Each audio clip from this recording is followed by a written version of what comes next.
August 8, 1942. The day when colonized India stood up against the brutality and protested against the Britishers, asking them to quit India.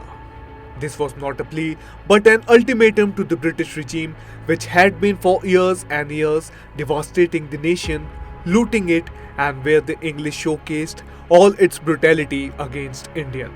But long before the Britishers understood, the movement had already turned into a people's revolution, one that the British Empire never saw coming. When the Indian leaders decided to initiate the Quit India movement against the British Empire, Indians were already filled with extreme anger to the brink, dejected by the torturous British regime and their broken promises one after another.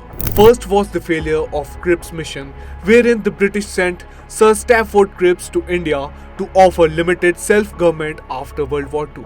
But as Indians wanted full freedom, it was outrightly rejected.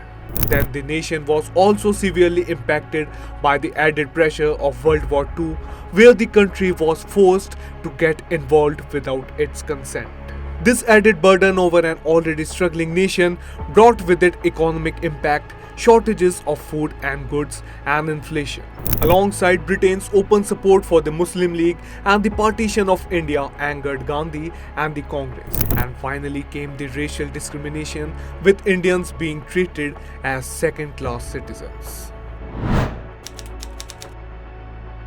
Indians, all set to raise their voices against the injustices of the British, came onto the streets when Gandhi gave the do-or-die call in Bombay on August 8, 1942. Starting August 9, 1942, students led marches in cities like Patna and Banaras. Farmers took up arms in the villages of UP and Bihar. Then industrial hubs like Bombay and Kanpur saw workers going on strikes, while women across the country conducted underground secret operations disseminating messages of nationalism.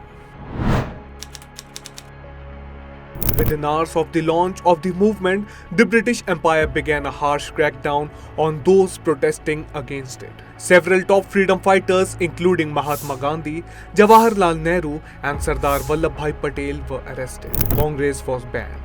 More than 60,000 Indians were jailed, while between 1,000 to 10,000 people were killed in police firing, lathi charges, and aerial bombings. But shockingly enough, the Muslim League and the princely states supported the British repression. The Quit India movement against the Britishers failed, as it didn't force the East India Company to leave the country in 1942. This was because there were communal divides, a lack of support, and no central leadership.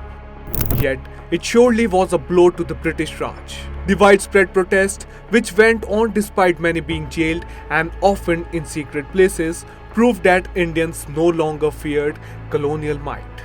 Though the Quit India movement failed, it proved to be Indians' collective roar for freedom. Since that very moment, Indians stopped pleading and started demanding. And finally, 5 years later, on August 15, 1947, the struggle of Indians brought the results, with India ultimately gaining independence.